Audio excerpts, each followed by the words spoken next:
ಅಪ್ಪ ನಮ್ಮಮ್ಮಯ್ಯ ಶರತ್ಗೇನೋ ಕೊಟ್ಟು ಮದುವೆ ಮಾಡ್ತೀವಿ ಅಂತ ಹೇಳ್ತಾ ಇದ್ದಾರೆ. ಅದೇ ಮದುವೆ ಆದಮೇಲೆ ನಾವೇನು ನಿನ್ನ ನೋಡಲ್ಲ, ಮಾತಾಡ್ಸಲ್ಲ, ಕಷ್ಟ ಸುಖ ನೋಡಲ್ಲ, ನೀನೇನು ಬಂದರೂ ನೀನೇ ಅನುಭವಿಸ್ಕೊಂಡಿರ್ಬೇಕು ಅಂತ ಹೇಳ್ತಾ ಇದ್ದಾರೆ. ಇದೆಲ್ಲದಕ್ಕಿಂತ ಹಿಂಗೆಲ್ಲ ನಾನು ತೊಂದರೆ ಮಾಡ್ಕೊಳ್ಳೋದಕ್ಕಿಂತ ನಮ್ಮ ಅಪ್ಪ ನಮ್ಮಮ್ಮ ಹೇಳ್ದಂಗೆ ಕೇಳ್ಕೊಂಡು ನಾನು ನಮ್ಮ ಅಪ್ಪ ನಮ್ಮಮ್ಮ ತೋರಿಸಿರೋ ಹುಡುಗನ ಮದುವೆ ಆಗ್ತೀನಿ ಅಷ್ಟೇ. ಇನ್ನೇನು ಮಾಡೋಕ್ಕಾಗಲ್ಲ. ಎಲ್ಲರೂ ಪ್ರೀತಿಸ್ತು ಹುಡುಗ ಹುಡುಗಿನೇ ಯಾರು ಮದುವೆ ಆಗಲ್ಲ. 100ಕ್ಕೆ 50% ಮದುವೆ ಆದರೆ 50% ಲವ್ ಮಾಡಿದವರು ದೂರ ಆಗೇ ಆಗ್ತಾರೆ. ಏನು ಮಾಡೋಕ್ಕಾಗಲ್ಲ. ಹಣೆ ಬರ್ದಾಗೆ ಏನು ಬರ್ದಿರುತ್ತೋ ಅದು ಹಾಗೆ ಆಗುತ್ತೆ, ಖಂಡಿತ ಅದಾಗುತ್ತೆ. ಅದಕ್ಕೇ ನಾನು ನಮ್ಮ ಅಪ್ಪ ನಮ್ಮ ಅಮ್ಮ ಹೇಳ್ದಂಗೆ ಕೇಳೋದೇನೆ ಬೆಸ್ಟ್ ಅಂತ ಅನ್ನಿಸ್ತೈತೆ. ಯಾಕೆ ಗೊತ್ತಾ, ನಾಳೆ ದಿನ ಏನಾದರೂ ಕಷ್ಟ ಸುಖ ಆಯಿತು ಅಂತ ಹಿಂಗೆ ಇರ್ತೀವಿ ಅಂತ ಹೇಳೋಕ್ಕಾಗಲ್ಲ. ಏನಾದರೂ ಈಗ ಬಸ್ರಿ ಬಾಣಂತಾನ ಅಂಥ ಟೈಮಲ್ಲಿ ಏನಾದರೂ ತೊಂದರೆ ಆಗೋದು ಏನಾದರೂ ಒಂದು ಬಂದೇ ಬರುತ್ತೆ. ಅದಕ್ಕೇ ಬೇಡ, ನಾನು ಷರತ್ತನ್ನು ಮರ್ತುಬಿಟ್ಟು ನಮ್ಮ ಅಪ್ಪ ನಮ್ಮ ಅಮ್ಮ ತೋರಿಸಿರೋ ಹುಡುಗನ್ನೇ ಮದುವೆ ಆಗೋದು ಬೆಸ್ಟು ಅನಿಸುತ್ತೆ. ನಾನು ರಾತ್ರಿ ಎಲ್ಲ ಯೋಚನೆ ಮಾಡಿದ್ದಕ್ಕೆ ನನಗೀಗ ಅನ್ನಿಸ್ತಾ ಐತೆ. ಅದಕ್ಕೆ ನಾನು ನಮ್ಮ ಅಪ್ಪ ನಮ್ಮಮ್ಮ ಹೇಳ್ದಂಗೆ ಕೇಳಿಕೊಂಡು ಅವ್ರು ತೋರಿಸಿರೋ ಹುಡುಗನ ಮದುವೆ ಆಗ್ಬೇಕಂತ ಡಿಸೈಡ್ ಮಾಡ್ಕೊಂಡಿದ್ದೀನಿ. ಸುಮ್ಮನೆ ಯಾಕೆ ಮುಂದೆ ಆಮೇಲೆ ಕಷ್ಟ ಸುಖ ಎಲ್ಲನ ಏನು ಬಂದರೂ ನಾವು ಅನುಭವಿಸ್ಬೇಕಾಗುತ್ತೆ. ಆಮೇಲೆ ಮನೆ ಬಾಗಿಲಿಗೆ ಬರೋಕ್ಕಾಗಲ್ಲ. ಯಾಕಂದ್ರೆ ನೀನು ಮಾಡ್ಕೊಂಡಿದ್ದೀಯಮ್ಮ, ನೀನು ಅನುಭವಿಸ್ಕ. ನಾವು ಬೇಡ ಅಂತ ಹೇಳಿದ್ವಿ ತಾನೇ ನಿನಗೆ ಮದುವೆ ಆಗೋಕ್ಕೆ, ನೀನು ಅನುಭವಿಸು ಅಂತಾರೆ. ಅದೆಲ್ಲದಕ್ಕೆ ನಾನು ಸುಮ್ಮನೆ ಮರೆತು ಇರೋದೇ ಒಳ್ಳೆಯದು. ಏನು ಬಿಡು, ಸ್ವಲ್ಪ ದಿನ ಕಷ್ಟ ಆಗ್ಬೋದು ಷರತ್ತು ಮರೆಯೋಕ್ಕೆ, ಆಮೇಲೆ ಸರಿ ಹೋಗುತ್ತೆ. ಎಲ್ಲನೂ ಮದುವೆ ಆದಮೇಲೆ ಅವ್ರ ಸಂಸಾರ ಅನ್ನೋದಾದಮೇಲೆ ಮರೀತಾರೆ. ಏನು ಮಾಡೋಕ್ಕಾಗಲ್ಲ. ಎಲ್ಲರೂ ಪ್ರೀತಿಸ್ತವ್ರೆಲ್ಲ ಮದುವೆ ಆಗಲ್ಲ. ಹಂಗೆಲ್ಲ ಆಗಂಗಿದ್ರೆ ಇನ್ಯಾಕೆ.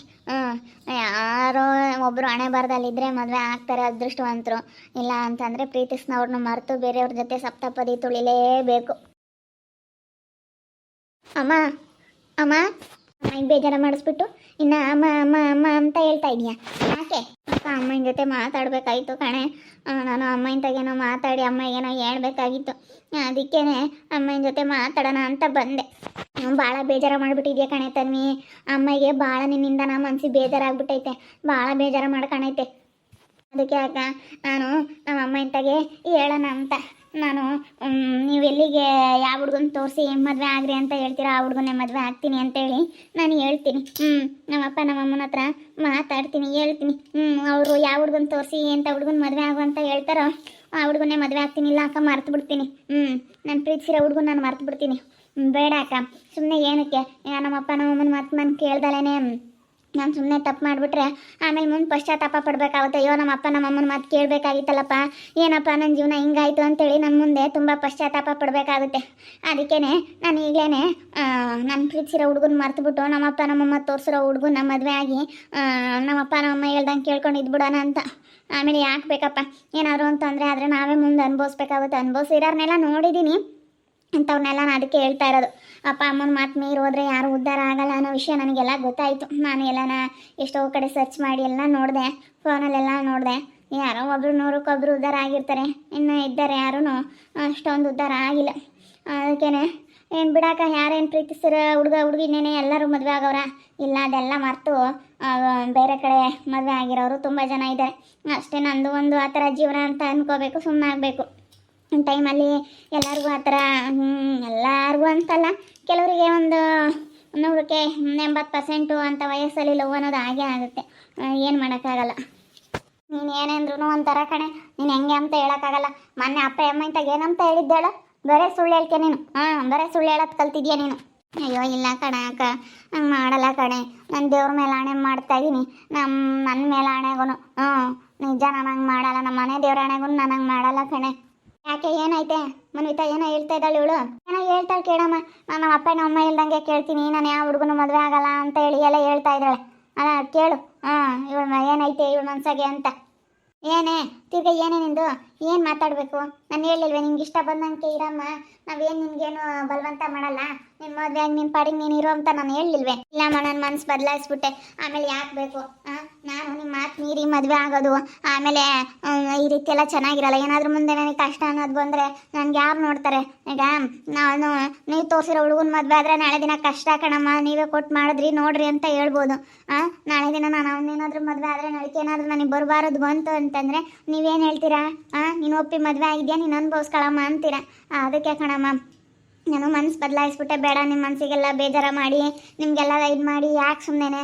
ಈಗ ಎಲ್ಲರೂ ಪ್ರೀತಿಸ್ತವ್ರೆಲ್ಲ ಮದುವೆ ಆಗಲ್ಲ, ಎಲ್ಲರೂ ದೂರ ಆಗೇ ಆಗ್ತಾರೆ. ಯಾರೋ ಒಬ್ಬರು ಮದುವೆ ಆಗೋದು, ಯಾರ್ದೋ ಒಂದು ಲವ್ ಸಕ್ಸಸ್ಫುಲ್ ಆಗೋದು, ಸಕ್ಸಸ್ ಆಗುತ್ತೆ. ನಮ್ಮದು ಸಕ್ಸಸ್ ಆಗಿಲ್ಲ ಅಂತೇಳಿ ತಿಳ್ಕೊಂಡು ನಮ್ಮ ಪಾಡಿಗೆ ನಾವು ಚೆನ್ನಾಗಿರೋದು ಬೆಸ್ಟ್. ಅಷ್ಟೇ, ಏನು ಮಾಡೋಕ್ಕಾಗಲ್ಲ, ಈಗ ಆಗೋದಾಗ್ಬಿಟ್ಟೈತೆ. ಇವಾಗ ಇನ್ನು ಮರೆತು ನನ್ನ ಪಾಡಿಗೆ ನಾನು ಇರೋದು ನೋಡ್ತೀನಮ್ಮ. ನಾನು ಇನ್ಮೇಲಿಂದ ಯಾವ ಫೋನು ಮಾಡೋದಾಗಲಿ ಮೆಸೇಜ್ ಮಾಡೋದಾಗಲಿ ಏನು ಮಾಡಲ್ಲಮ್ಮ. ನೀವು ಯಾವ ಹುಡುಗನ ತೋರಿಸ್ತೀರೋ ಆ ಹುಡುಗನ ಮದುವೆ ಆಗ್ತೀನಿ. ನಮ್ಮ ಮನೆ ದೇವ್ರ ಹಣೆಗೂ ನಾನು ಮನಸ್ಸು ಬದಲಾಯಿಸಿದ್ದೀನಿ. ನಾನು ಇನ್ಮೇಲಿಂದ ಎಲ್ಲರ ಹತ್ರ ಚೆನ್ನಾಗಿಟ್ಕೊಂಡು ಹೋಗ್ತೀನಮ್ಮ. ಪ್ಲೀಸ್ ಅಮ್ಮ, ಕ್ಷಮಿಸ್ಬಿಡಿ ಅಮ್ಮ, ಕ್ಷಮಿಸ್ಬಿಡಿ. ನೋಡಮ್ಮ, ನಿನ್ನಿಷ್ಟ, ನಾವು ಹೇಳೋದಂತೆ ಹೇಳ್ತೀವಿ. ಹೇಳಮ್ಮ, ಚೆನ್ನಾಗಿರ್ತೀಯ ನೀನು, ನಾವು ಕೊಟ್ಟಿರೋ ಕಡೆ ಮದುವೆ ಆದರೆ ಚೆನ್ನಾಗಿರ್ತೀಯ ಅಂತ ಹೇಳ್ತೀವಿ. ಹೇಳೋದು ನಮ್ಮ ಕರ್ತವ್ಯ, ನಿನ್ನ ಇಷ್ಟ ಅಷ್ಟೇ. ಹೇಳೋಕ್ಕಾಗಲ್ಲ ಕಣಮ್ಮ, ನೀನು ಏನಮ್ಮ ಮಾಡ್ಕ. ಈಗ ನೀನು ಅವತ್ತು ಫೋನ್ ಮಾಡಲ್ಲ ಅಂತ ಹೇಳಿ ಅದೆಲ್ಲ ಹೇಳ್ತಿರ್ಗ ಹಂಗೆ ಮಾಡಿದೆ, ಆಗ ಹಂಗೆ ಏನು ಮಾಡೋಕ್ಕಲ್ಲ. ಆದರೆ ಆಗು, ನಾವಿನ್ನು ಟೆನ್ಷನ್ ತಗೊಂಬೋಕ್ಕೋಗಲ್ಲ. ಈಗ ಆಗ್ತೀನಿ ಅಂತಂದರೆ ಕೊಟ್ಟು ಮದುವೆ ಮಾಡಿ ಕಳಿಸ್ಬಿಡ್ತೀನಿ, ನಮ್ಮದೇನಿಲ್ಲ. ಆಗಲ್ಲ ಅಂತಂದರೆ ನಾವು ಬೇರೆ ಕಡೆಗೆ ಕೊಟ್ಟು ಮದುವೆ ಮಾಡ್ತೀವಿ ಅಷ್ಟೇ. ನಾವಿನ್ಮೇಲೆ ಆ ತಲೆ ಕೆಡ್ಸ್ಕೊಂಬೋಕ್ಕಲ್ಲ, ನಾನು ನಿಮ್ಮ ಅಪ್ಪಯ್ಯ ಅಷ್ಟೇ. ಈ ರೀತಿ ಡಿಸೈಡ್ ಮಾಡಿಬಿಟ್ಟಿದ್ದೀವಿ. ನಾವು ತಲೆ ಕೆಡ್ಸ್ಕೊಂಡು ಕೂತ್ಕೊಂಡ್ರೆ ನಾಳೆ ದಿನ ನಮ್ಮನ್ನು ನೋಡೋರು ಯಾರು ಇಲ್ಲ ಕಣಮ್ಮ. ಅಷ್ಟೇ.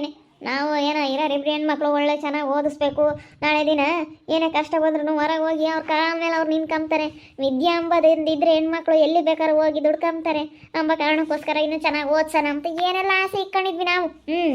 ನೀನು ಹಿಂಗೆ ಮಾಡ್ತೀಯ ಅಂದರೆ ಇನ್ನೇನು ಮಾಡೋಕ್ಕಾಗಲ್ಲ ಬಿಡು. ಇಲ್ಲ ಅಮ್ಮ, ಹಂಗೆ ಮಾಡಲ್ಲ, ಹೇಳ್ತಾ ಇದ್ದೀನಲ್ಲ, ಹಂಗೆ ಮಾಡಲ್ಲಮ್ಮ. ಇನ್ಮೇಲಿಂದ ಮರ್ತು ಸುಮ್ಮನೆ ಆಗ್ಬಿಡ್ತೀನಿ ನಾನು. ಇವಾಗ ಏನೋ ಹೇಳ್ತಾ ಇದ್ದಾಳೆ, ತೋರಿಸಿರೋ ಹುಡುಗನೇ ಮದುವೆ ಆಗ್ತೀನಿ, ನಾನು ಮರ್ತು ಬಿಡ್ತೀನಮ್ಮ ಇನ್ಮೇಲೆ ಅಂತ ಕೆಲಸ ಮಾಡಲ್ಲ, ಏನೋ ತಪ್ಪು ಕೆಲಸ ಮಾಡಿದೆ ಅಂತ ಹೇಳ್ತಾ ಇದ್ದಾಳೆ. ಅದಕ್ಕೆ ನೋಡಮ್ಮ, ನಿನ್ನ ಇಷ್ಟ, ನಿನಗೆ ಹೆಂಗೆ ತಿಳಿಯುತ್ತೆ ಹಂಗೆ ಮಾಡು. ಈಗ ನಾವು ಹೇಳೋಕ್ಕಾಗಲ್ಲ, ಬಲವಂತ ಮಾಡಿ ನಿನಗೆ ಹೆಂಗೆ ಅನಿಸುತ್ತಾ ಹಂಗೆ ಮಾಡು ಅಂತ ಹೇಳ್ತಾ ಇದ್ದೀನಮ್ಮ. ಬೇಡ ನೋಡು, ಈಗ ಸುಮ್ಮನೆ ಚೆನ್ನಾಗಿ ಓದಿ ಒಂದೊಳ್ಳೆ ಕೆಲಸಕ್ಕೋ ಒಂದೊಳ್ಳೆ ಇದಕ್ಕೂ ಹೋಗೋದು ನೋಡಮ್ಮ. ಸುಮ್ಮನೆ ಈಗ ಹೆಣ್ಮಕ್ಳು ಟೈಮ್ ವೇಸ್ಟ್ ಮಾಡಬಾರ್ದು. ಅವರು ಚೆನ್ನಾಗಿ ಓದಿ ಒಳ್ಳೆ ಇದಕ್ಕೆ ಓದೋಷ್ಟು, ಒಳ್ಳೊಳ್ಳೆ ಕೆಲಸಗಳೆಲ್ಲ ಕಲ್ತಷ್ಟು ಹೆಣ್ಮಕ್ಳಿಗೆ ಭಾಳ ಒಳ್ಳೇದು. ಕಲ್ತಿರೋ ಅಂಥ ವಿದ್ಯೆ ಯಾವತ್ತೂ ಕೈ ಬಿಡಲ್ಲ. ನಾಳೆ ದಿನ ನೀನು ಕಟ್ಕೊಂಡಿರೋ ಗಂಡ ನೀನು ಕೈ ಬಿಟ್ರು ನೀನು ಕಲ್ತಿರೋ ಅಂಥ ವಿದ್ಯೆ ಮಾತ್ರ ಯಾವತ್ತೂ ಕೈ ಬಿಡಲ್ಲ ಕಣಮ್ಮ. ನೀನು ಚೆನ್ನಾಗಿ ಓದಿ ನೀನು ಒಳ್ಳೊಳ್ಳೆ ಎಲ್ಲ ಕೆಲಸಗಳು ಕಲಿ. ಇಂಥದ್ದು ಬರಲ್ಲ ಅಮ್ಮಂಗಿರಬಾರ್ದು ಹೆಣ್ಮಕ್ಳಿಗೆ.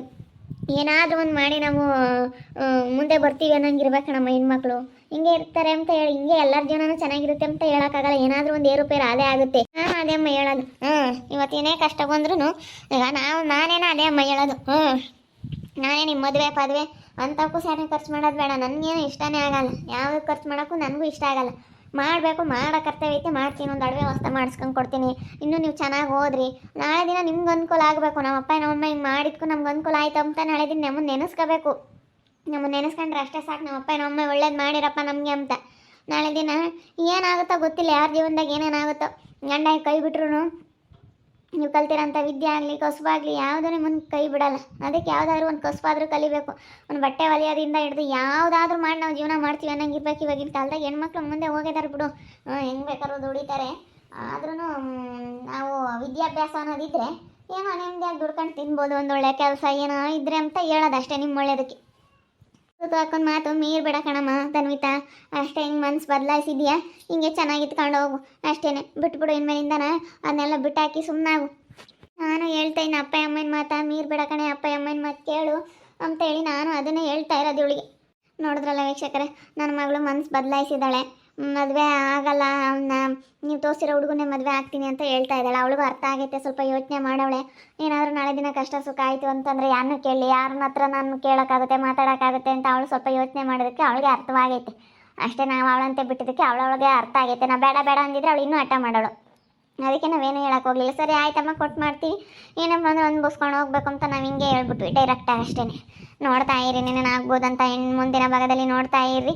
ಹಾಗೆ ವಿಡಿಯೋ ಬಗ್ಗೆ ನಿಮ್ಮ ಅಭಿಪ್ರಾಯನ ಕಮೆಂಟ್ ಮಾಡಿರಿ. ಹಾಗೆ ವಿಡಿಯೋ ಇಷ್ಟ ಆಗಿದ್ರೆ ಲೈಕ್ ಮಾಡಿ, ಶೇರ್ ಮಾಡಿ. ಇನ್ನೂ ಯಾರ್ಯಾರು ನಮ್ಮ ಚಾನಲ್ ಸಬ್ಸ್ಕ್ರೈಬ್ ಮಾಡ್ಕೊಂಡಿಲ್ಲ ತಪ್ಪದೆ ಕೂಡಲೇ ಸಬ್ಸ್ಕ್ರೈಬ್ ಮಾಡ್ಕೊಳ್ಳಿ. ಓಕೆ ವೀಕ್ಷಕರೇ, ಧನ್ಯವಾದಗಳು.